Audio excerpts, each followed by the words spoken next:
Yes, yes, yes, yes, yes. Welcome back to 108 Dragons TV, baby. It's your host, Lemon23, a.k.a. Lemetheus, a.k.a. Right Hand of Zeus. And I know what y'all see in front of me. It's a Switch episode. It's a Switch review hardware episode. And I hope on this Monday that this video finds everybody in great health and you had a fantastic weekend. Yes, but before we get into the review, let me give you some gaming news. We're going to start with the rumor mill. The rumor mill has it that the Xbox Scorpio is coming with 12 gigabytes of RAM. Now, for those people who don't understand this, I'm going to explain something. I'm going to try to keep it less technical, but for the tech heads, y'all going to know exactly what I'm talking about. The PlayStation 4 has roughly 5.5, roughly 5 gigabytes of RAM available to them out of 8, and so does the Xbox One, roughly 5 gigabytes, maybe 5.5 gigabytes that the developers can access for gaming. Now, if the Scorpio, which is rumored to have 12 gigabytes, they're saying that 2 gigabytes will be dedicated to the operating system, which will give the Scorpio 10 gigabytes of RAM available to the developers. Now, this is a major thing because Phil Spencer is trying to push 4K textures and you need more RAM for that. So right now, if this is true, the Scorpio will be running double the RAM for games. Double the RAM for games, which is a great boost. Now, in other news out of the Microsoft camp, the GPU, which we know is rumored to be 6.5 to 6.2 teraflops, is built from the ground up for DirectX 12. DirectX 12 is major because this is the reason Gears of War and Forza came out the way they came out graphically. Now, the GPU, which is the graphic card, if it wasn't built for that, like the Xbox One original GPU wasn't, it was a firmware update. If this GPU is built for that ground up, we're going to get better performance out of these games. That's DirectX 12. And also, Microsoft is making it mandatory that the lead system be the Scorpio and everything else gets downgraded for the Xbox base model. That's the S and the base. So you will be getting better graphics downgraded for those two systems, but the Xbox Scorpio has to be the lead system.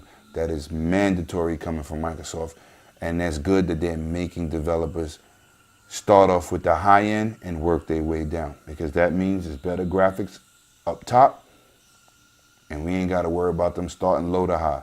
That is excellent. Now, for you Sniper Ghost Warrior fans out there, the game has been delayed a few weeks. The developer said he needed more time so he could work out some bugs before the launch of the game. So the new official date is April 25th. Look forward to that. Now, another gaming news.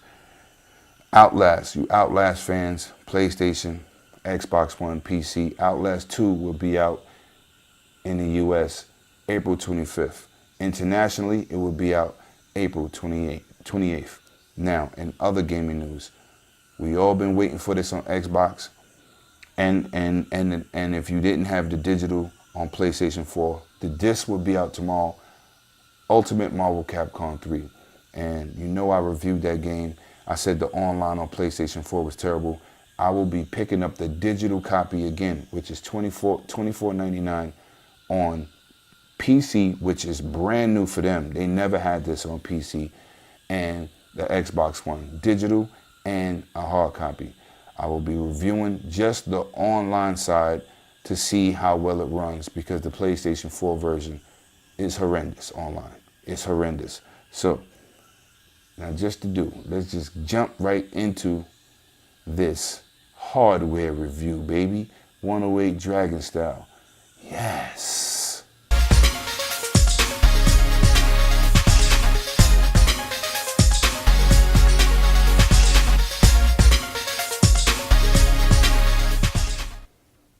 Yes, we're going to jump straight into this review.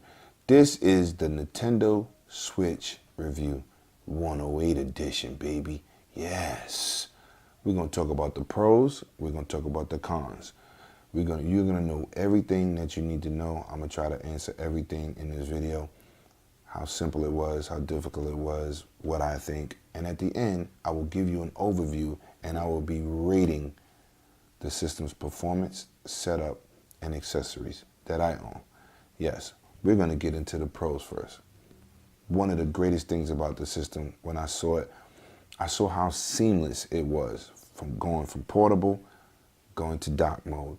And let me just tell you, they're not selling you no bull crap. What you see is what you get.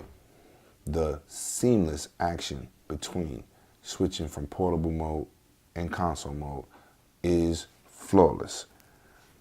It is something that you have to experience, and I'm telling you, it just was like, damn, no thinking about it. Now, another thing that I was worried about is how would the switch feel in my hand in portable mode, being that I have big hands. Using them Joy-Cons at that Switch event, I was kind of really like, I don't know.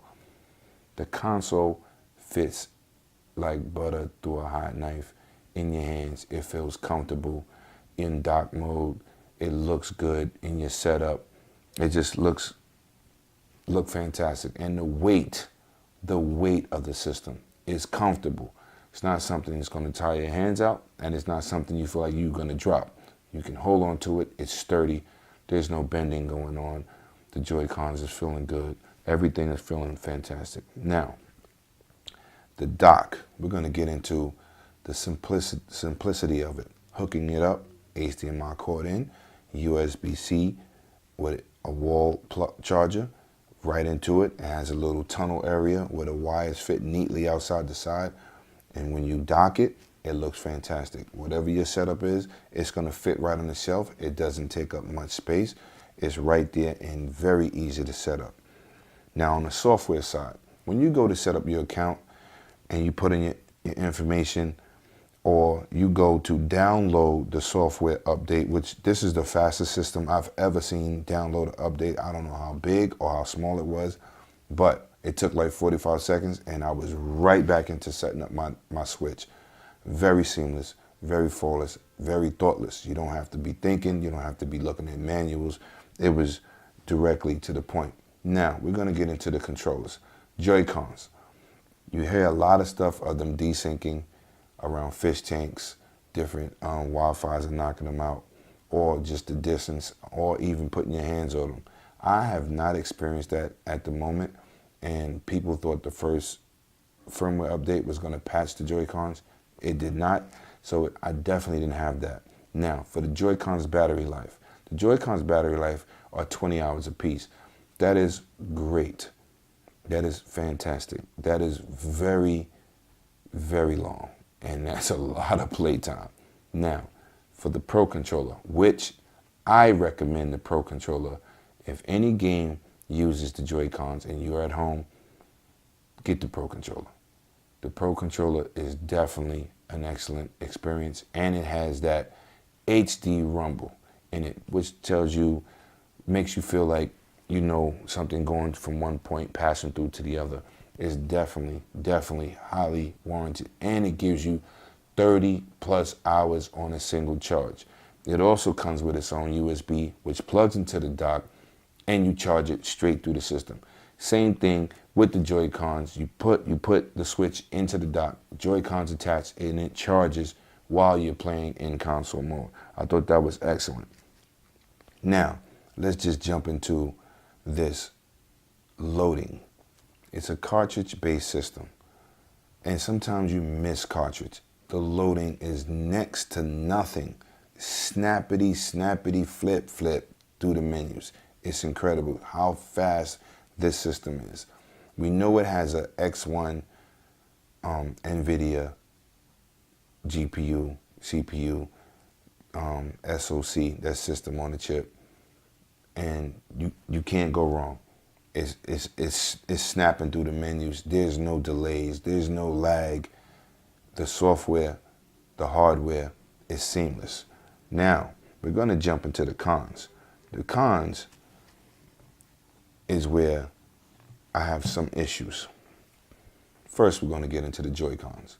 The Joy-Cons in your palm, they're small. the buttons on them faces, as you see, the buttons on the face, they are small. You have any type of hands, those buttons are small. I think they're smaller than the 3DS. It is very comparable to the 3DS, but these buttons are small. They also, the internal storage that comes in the Switch is a joke. I have a memory card linked in the description down below that'll help you with that. You have to buy a micro SD. 32 gigs of RAM to start with. After your system update, you have 25.6, I think it is, available. Anybody who bought Zelda digitally, I told y'all not to. It takes up half of that, which is going to leave you with like 12.5 gigabytes of RAM. Go get your micro SD card. Take the time out, invest that money. You won't have to go back and forth. If you're worrying about the eShop being empty, you shouldn't if you're not going to buy a micro SD card. It's a must. Now, there's a problem going around with the Switch, and it's with the dock. Putting the Switch in and out the dock, people have reported that they have scratched their screens. Once again, your boy Lemetius has told you, go get a screen protector. I bought the tempered glass, and it's officially not here yet. Should be here in a couple days, hopefully before I fly out to Miami this week. But you need some type of screen protector on this system. I feel, in my opinion, that the dock should have had some type of fabric lining for that in and out action, because people are scratching their screens. It's all over the internet, and they're disgusted, and you can't replace it. So if you didn't scratch it yet, look down in the description. Your boy Lemetius already did the homework for you. Click that link, go get that screen protector, and possibly this Pro Controller, which is highly recommended, because I got an email from Amazon yesterday. It's back in stock. Now, some people, two of my closest friends, they had account linking issues. I don't know what's going on with the Nintendo website. I don't know what's going on between the eShop and Nintendo, but a lot of people, thousands of people, are having problems linking their accounts. Some people have just created a new one, but when the eShop gets off its feet and you start getting your other stuff, you're going to want to link those games back to your account. So go out there, try to reset your password, remember your password. People are having a ton of linking account issues. Now, one major problem I have with the Switch is the weak lineup. I can recommend 3 games off the top of my head: Zelda, Bomberman, Fast RMX, and even possible Shovel Knight. Both of them, both editions. We're looking forward to next month Mario Kart on the 26th or the 25th, I think it is. That's going to be that's a great addition. That's the Wii U edition with all the bells and whistles and an added mode. I will be looking forward to that. That was one of the major things that was a problem with the Switch launch. Besides Nintendo's usually bullcrap they do, there's not enough Switches out there. This is not new hardware. There should be enough Switches out there for whoever wants it. This is 2-year-old architecture. It is not nothing brand new. It is not nothing that they had to go out there and research and development. They bought something from NVIDIA and they put it in their device. There should be plenty of Switches on the market. Plenty. The LCD is about normal. High quality, but it's normal. Not hard to get. The materials, everything is very simplistic. Nintendo always does this shorter stuff. They never learn a lesson. With the NES Classic, they could have sold 50 million, but they only sold 1.9, and they're not making no more. So there you have it. Now, my biggest gripe: you come online, you're coming into online with the right idea, with chat support and everything else. There's no chat app for your cell phone or tablet. There's no chat features in the game. You can't talk to nobody. And y'all bringing out a Splatoon demo March 24th through the 26th for certain hours of play. We still going through the Wii U stuff. Nintendo, come on, man. Stop. It's time to get off your behinds. We can't talk to the people. Fast RMX, 8 people in the room. You can't talk to nobody. How you develop friends and a relationship with somebody to add them to your friend list, to know that they're cool, and you think they're cool, to add them to your friends list. Just don't add strange names to your friends list. You have no rapport, no nothing with them. So once again, in the summer, they're releasing the app to the cell phones and tablets for you to chat and do matchmaking through it. Nintendo, get off your behind. If you want to charge anybody anything in the fall, and it is rumored to be $20, $20 for a year or something like that. So we'll see. That's the rumor right now. But come on, Nintendo, you could do better than that. Now, my overall take on the system, with everything encountered, it's an excellent, excellent system. Everything you see with the commercials, how they have people joining together, linking the switches, everything works flawless. They need games, they need online chat. That is the biggest gripes. And for those people out there, like I said, look in the links down below. Look in the links down below. Keywords. Go get the screen protector, because the first time you scratch your screen, you're going to be disgusted. That's all I got for you today. I hope this overview, hardware review, gives you an idea on what you'll be picking up or what you currently have as a Switch owner or Switch want to be or soon to be owner. I will be putting up when GameStop gets more stock. I will be reporting that. Stay tuned to the channel. For those people new to the channel, please like and subscribe. It is greatly appreciated. And that's all the news I got for you today. And I definitely welcome all my newest people that came on like an onslaught this week of subscribers. I appreciate you. And I'm out. Cheers.